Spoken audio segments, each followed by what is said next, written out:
This week, I'm giving away a seat worth £3,000. Not this one. No, this seat is one of the most coveted seats in poker because it's a main event seat for the WSOP London Super Circuit event, and you will be going with your boy to the Marriott Hotel in Park Lane, and we're taking on a prize pool of £3 million.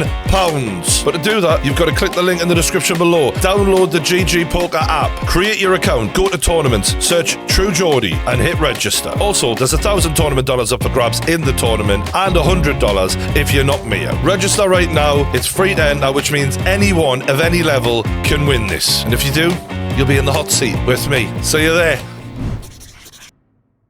Welcome back to the Pain Game channel. Don't forget to subscribe if you're new. Now, Tyson Fury versus Francis Ngannou is happening, even if we don't want it to happen. Now, the more I think about this, the more I realise that Francis Ngannou has a better chance in this fight than any of the other MMA fighters who took on boxers previously. Now, I know he's not going to win. Before you start panicking, I haven't lost my goddamn mind. Now, if you look at the previous big fights between MMA guys and boxers, Conor McGregor versus Floyd Mayweather, Anderson Silva versus Jake Paul, they were the main ones. So Anderson Silva fought at 185 pounds in the UFC, which was the middleweight division. Conor McGregor, 155 pounds, lightweight division. We know in fighting sports, whether it be MMA or boxing, it's really the same. The heavier you get, the harder they punch. The harder they punch, the harder it is to recover from a punch, and the more likely you are going to be left unconscious if you take a good one. I'm not saying anything that everyone should not be aware of, I hope. I don't have the stats on hand, but you can guarantee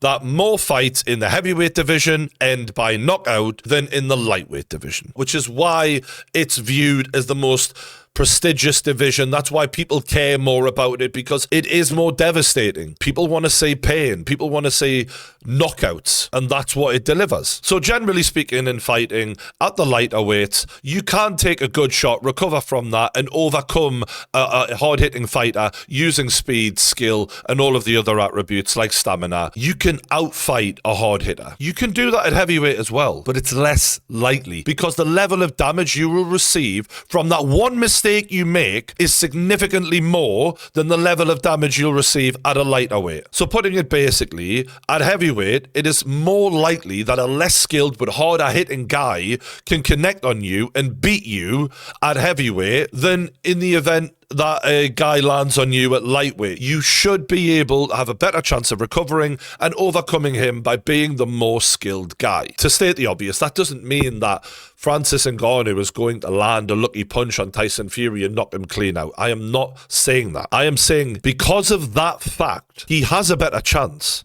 than what Anderson Silva and Conor McGregor had. Now, some people will point to the fact that Conor McGregor could hit really hard. Well, yeah, he could for a lightweight. But you're in there with the guy who's the hardest to hit fighter, arguably, of all time in boxing. I mean, we can count on one hand how many good shots Floyd's taken in his career. You know, and the reality was, as we found out since then, Conor McGregor's power was not what we thought it was. And since he went on that run of knockouts at 145, once he moved up to 155, we've seen that his power wasn't the same and that Nate Diaz could take his power. So yeah, Conor was a heavy-handed guy, but he needed kicks and other things to distract, to set up his shots. He needed the 4-ounce gloves, none of which he had against Floyd Mayweather, and Mayweather seen everything coming, and he was never going to connect on Floyd. Now, if we look at Anderson Silva coming into the Jake Paul fight, I mean, Jake Paul is hardly Tyson Fury or Floyd Mayweather, so you'd have thought he would have had a decent chance, but realistically, he had a lot of losses leading up to that. The power wasn't what it used to be, and even in his prime, Silva used knees and kicks and a lot of other things to help set his shots up, and even when he would land those big shots, it would be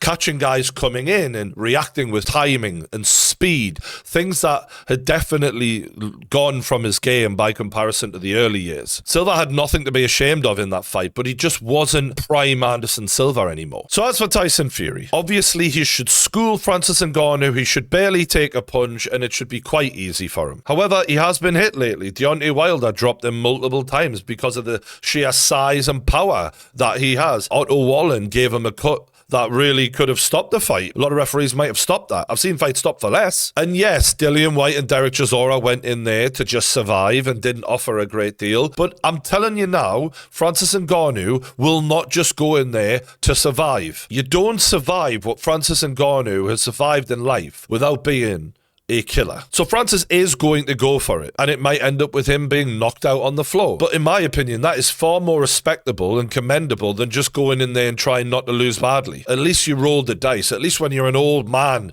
and you look at the time you got in there with Fury, you can look at yourself honestly in the mirror and go, I gave everything to try and beat that guy. And it's that combined with the raw power of Francis Ngannou that gives him more of a chance than McGregor and Anderson Silva had, because they don't have what he has. What Francis Ngannou has is the touch of death. Now, I don't know what that's going to look like out of the 4-ounce gloves, but what I do know is in the UFC octagon, he kills motherfuckers. Out of his last 6 fights, 5 of them were knockouts by punches. And it's not nobodies either. These are hard, tough guys. Legends like Cain Velasquez and Stipe Miocic. And his last fight, his knees were jacked up, so he just had to resort to wrestling because he couldn't strike the way he normally would. This was Francis Ngannou against Alistair Overeem. He was one of the best MMA strikers ever, and it just took that one touch and his toes were curling on the canvas. I'm not saying he's going to do this to Tyson Fury, but I'm saying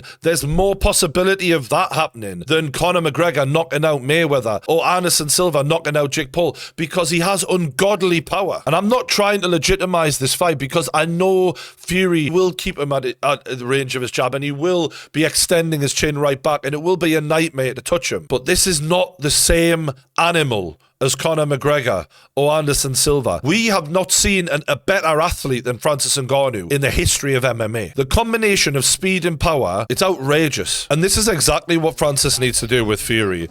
Get close enough and unleash a blitz of absolute wild, leery, uncoordinated, crazy punches. By the way, this guy here looked fucking fantastic before this fight. He was on a stampede. Francis is all wide open here, and I've got no doubt that the likelihood is Fury is going to pick him apart, but this is his only hope. Go crazy. While you've got the energy, early on, open up, go wild. You might not hit him with the first one. You might not hit him with the second one. Or the third. Maybe the fourth, though.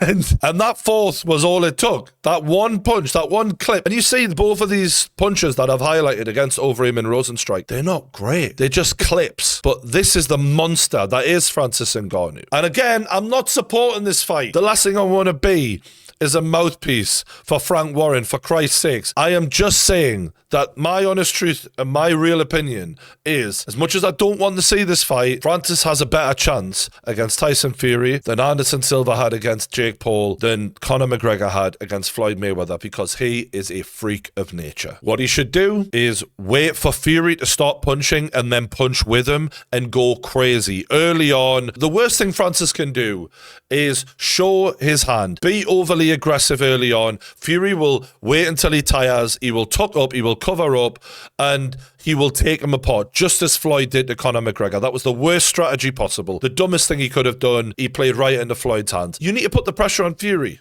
You need to go, come and have a go then. You're the fucking pro boxer. Come and take me apart. And once Fury starts opening up and throwing those punches, that's when you unleash the hell and the fury of Francis Ngannou. Will it make a difference? Probably not. But even though I don't like this fight, I wanted to give Francis some credit in taking this fight and going, dare to be great.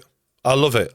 Good for you, mate. And I hope he gets, God knows how much money he's going to be getting, over 10 million at least. I love the fact that Dana White has egg on his face, because Dana White, the same man who spends 100 grand a year just on trainers, sneakers if you're American. The UFC makes more money than any other fight promotion and is just coming off the back of its biggest amount made in a single year in history, while in my opinion the least amount of mega fights we've ever had. You know, it's the least entertaining it's been, but they're just generating so much off of volume now, and yet They claim they couldn't keep the heavyweight champion of the world under contract to make the real fight that we should be making right now, which is John Jones versus Francis Ngannou. But the UFC cheaped out, and they didn't want to give this man what he deserves, and now he's going and making it anyway with Tyson Fury in a fight he shouldn't even be taking. And the maddest thing about it is, Tyson Fury has a rematch clause in his contract in case he does lose, which is hilarious. The fact that he wouldn't put one in against Alexander Usyk or whatever, it was such a song and dance, and yet it's in there with Francis Ngannou. The bloke's got no shame, has he? But anyway, I just wanted to do this fight because it's important to me that no matter what I think of a situation, I always analyse it honestly. And even though I don't want this fight to happen, and I don't want to be seen to endorse it, this is my honest opinion. Let me know if you think I'm wrong and why in the comments below. Don't forget to subscribe. Thanks for watching, and I'll see you on the next one.